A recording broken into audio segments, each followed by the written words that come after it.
After 4.5 days of rain, I decided to take an impromptu trip up to New York State and do some backpacking in the Catskills.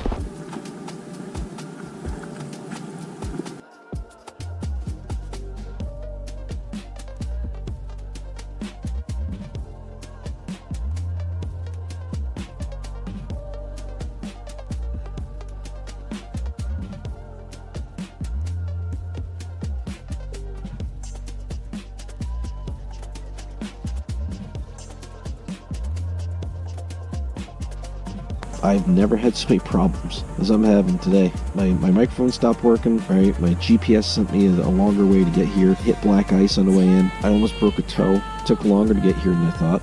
And my filter is clogged. Well, I'm in a much better place this morning than I was last night.